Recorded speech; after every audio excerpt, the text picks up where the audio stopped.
안녕하세요. 세상의 모든 이야기를 쉽고 재미있게 풀어드리는 시간입니다. 오늘은요, 아마 인류 역사상 가장 유명하고 또 가장 영향력 있는 이야기일 텐데요.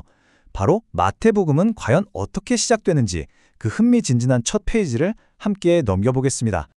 우리가 역사상 가장 유명한 인물 예수에 대해 얼마나 알고 있을까요? 아마 다들 단편적인 이야기들은 들어보셨을 거예요. 그런데 그의 공식적인 첫 기록은 어떻게 시작될까요? 이건 그냥 종교 이야기가 아니에요. 한 영웅의 탄생 서사, 그 오리진 스토리의 아주 흥미진진한 시작을 지금부터 한번 따라가 보시죠. 자, 모든 영웅 이야기의 시작은 비슷하죠. 바로 주인공의 출생입니다. 마태복음은요, 이 주인공이 얼마나 특별한 혈통과 배경 속에서 태어났는지 그 전부터 아주 강력하게 보여주면서 시작합니다. 이 슬라이드를 보시면 정말 흥미로운데요. 마태복음은 다짜고짜 이야기부터 시작하는 게 아니라 족보부터 아주 꼼꼼하게 나열하거든요. 아브라함부터 다윗 왕까지 딱 14대, 다윗부터 바빌론 유배까지 또 14대, 그리고 유배부터 예수까지 다시 14대. 와, 이 완벽하게 짜여진 구조는 그냥 이름면 늘어놓은 게 아니에요. 이야기 시작 전부터 이 인물 우연히 나타난 게 아니라 역사 속에서 오랫동안 약속된 바로 그 왕가의 후손이다 하고 도장을 꽝 찍는 것과 같은 거죠. 특별한 혈통뿐만이 아니었어요. 탄생 과정 그 자체도 정말 기적적이었습니다. 약혼자였던 요셉은 아내 마리아가 아기를 가졌다는 사실에 엄청난 혼란에 빠지죠. 바로 그때 천사가 나타나서 이 메시지를 전합니다. 예수라는 이름 자체에 구원자라는 그의 정체성과 사명이 운명처럼 담겨 있었던 겁니다. 한 아기의 탄생이 세상을 그야말로 두 쪽으로 갈라놓습니다. 한쪽에서는 동방의 지혜로운 박사들이 하늘의 별을 보고 새 왕을 경배하러 먼 길을 왔지만 다른 한쪽에서는 기존의 왕 헤롯이 자신의 자리를 위협하는 경쟁자의 등장에 극도의 불안감을 느끼죠. 결국 그는 베들레헴의 아기들을 모두 죽이라는 끔찍한 명령을 내렸고 이 때문에 예수의 가족은 이집트로 피신해야만 했습니다. 그의 탄생은 이처럼 빛과 어둠, 경배와 위협을 동시에 불러일으킨 사건이었어요. 자, 이제 영웅서사의 다음 단계로 넘어가 볼게요. 주인공이 자신의 사명을 공식적으로 받아들이고 또 첫 번째 거대한 시험에 직면하는 바로 그 순간입니다. 그의 공적인 삶은 세례 요한에게 세례를 받는 장면으로 막을 엽니다. 그가 물에서 올라오는 바로 그 순간 하늘이 열리고 이는 내 사랑하는 아들이다 라는 신적인 선포가 울려 퍼져요. 이 장면은 그의 사명이 이제 공식적으로 시작되었음을 알리는 뭐랄까 일종의 성대한 대관식과도 같았죠. 그런데 이 놀라운 인정 직후에 그는 곧바로 광야로 이끌려서 40일 동안 세 가지의 아주 근본적인 시험을 받게 됩니다. 배고픔을 이용한 육체적인 유혹, 신의 능력을 함부로 써보라는 영적인 유혹, 그리고 권력과 부를 향한 세상적인 유혹이었죠. 그는 이 모든 시험을 이겨내면서 자신의 사명과 정체성을 더욱 굳건히 다지게 됩니다. 시험을 통과한 예수는 이제 자신의 팀을 꾸리기 시작합니다. 바다에서 그물을 던지던 평범한 어부들에게 그는 단 한마디를 던지죠. 나를 따라오너라. 세상을 바꿀 이 위대한 임무를 위해서 특별한 엘리트가 아니라 가장 평범한 사람들을 부르신 거예요. 자, 이제 이 이야기에서 가장 중요한 부분 중 하나입니다. 주인공이 자신의 혁명적인 세계관을 대중 앞에 처음으로 쫙 펼쳐 보이는 순간이죠.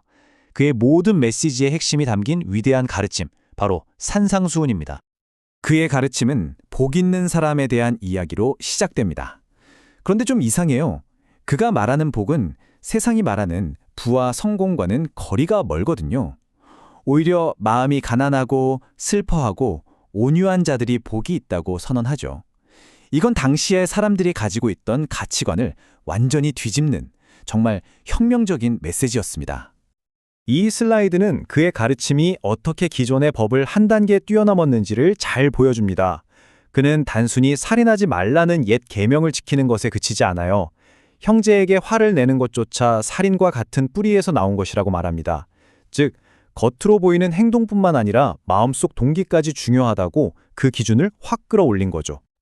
그리고 그의 가르침 중에서 가장 파격적이고 급진적인 부분입니다. 눈에는 눈, 이에는 이라는 이 보복의 법칙 대신에 원수를 사랑하며 너희를 박해하는 자를 위해 기도하라고 가르칩니다. 개인적인 정의의 근간을 흔드는 용서와 사랑에 대한 이 가르침은 정말 엄청난 도전이었습니다. 자, 이렇게 자신의 비전을 말로 선포한 후에 예수는 이제 행동으로 그것을 증명하기 시작합니다. 자신의 말이 그냥 멋진 이상이 아니라는 것을 능력으로 직접 보여주는 거죠. 한번 상상해 보세요. 제자들은 거센 풍랑 속에서 이제 죽었구나 공포에 떨고 있습니다. 그런데 그들의 스승은 일어나서 바람과 바다를 꾸짖어서 잠잠하게 만들어요. 이 사건은 그의 권위가 인간 세상을 넘어서 자연 그 자체를 다스린다는 걸 보여줬고 제자들은 경외감에 휩싸여서 서로에게 물을 수밖에 없었습니다. 도대체 이분은 죽으시기에 바람과 바다도 순종하는가? 예수는 좀 어려운 진리를 가르칠 때 주로 비유라는 방법을 사용했습니다. 사람들이 쉽게 이해할 수 있는 일상적인 이야기를 통해서 천국에 대한 깊은 진리를 설명하는 그의 핵심적인 교수법이었죠. 그의 대표적인 비유가 바로 이 씨 뿌리는 자의 비유입니다. 똑같은 메시지의 씨앗이 뿌려져도 그것을 받아들이는 마음의 상태, 즉 길가냐, 돌밭이냐, 가시떨기냐, 좋은 땅이냐에 따라서 결과가 완전히 달라진다는 이야기죠. 메시지의 효과는 전하는 사람뿐만 아니라 듣는 사람의 준비된 마음에 달려있다는 것입니다. 떡 5개와 물고기 2마리, 이걸로 몇 명이나 먹을 수 있을까요? 예수는 이걸로 자그마치 5,000명이 넘는 배고픈 무리를 먹입니다. 이 기적은 단순한 능력 과시가 아니었어요.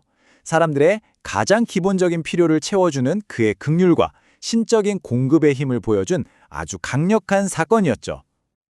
그의 영향력이 커질수록 그에 대한 저항과 반대도 당연히 거세졌습니다. 마침내 이야기는 그래서 그의 진짜 정체는 무엇인가? 라는 이 궁극적인 질문으로 향하게 됩니다. 갈등은 최고조에 달합니다. 종교 지도자들은 예수의 놀라운 능력을 부정할 수는 없었어요. 그러니까 어떻게 하냐면 그의 힘이 신에게서 온 것이 아니라 악마의 왕 바알세불의 힘을 빌린 것이라고 공격하기 시작합니다. 그의 정체성을 두고 이제 피할 수 없는 정면 충돌이 시작된 겁니다. 이렇게 수많은 논쟁의 한가운데에서 예수는 이제 세상의 평가가 아니라 자신을 가장 가까이서 지켜본 제자들의 생각을 묻습니다. 이 질문, 이야기 전체의 클라이맥스라고 할 수 있습니다. 바로 그때 시몬 베드로가 이 위대한 고백을 합니다. 주는 그리스도시요 살아계신 하나님의 아들이시니이다. 이것은 마태복음 전체의 전환점이 되는 순간입니다. 흩어져 있던 모든 가르침과 기적들이 마침내 그의 신적인 정체성이라는 하나의 초점으로 딱 모이는 순간이죠. 하지만 이 위대한 고백은 가장 충격적인 예언의 서막이었습니다. 제자들이 마침내 그를 그리스도로 알아본 바로 그 순간 예수는 자신이 왕이 되는 게 아니라 고난받고 죽임당한 뒤 부활해야 한다고 처음으로 밝힙니다. 제자들은 이 충격적인 반전을 전혀 이해할 준비가 되어 있지 않았죠. 베드로의 고백은 예수는 누구인가라는 질문에 대한 답을 주었지만 동시에 그렇다면 그는 왜 죽어야 하는가라는 더 큰 질문을 던졌습니다. 그의 탄생부터 가르침, 기적, 그리고 정체성 고백까지 이 모든 것은 과연 어떤 결말을 향해 달려가고 있었을까요? 그 이야기는 다음 장에서 계속됩니다.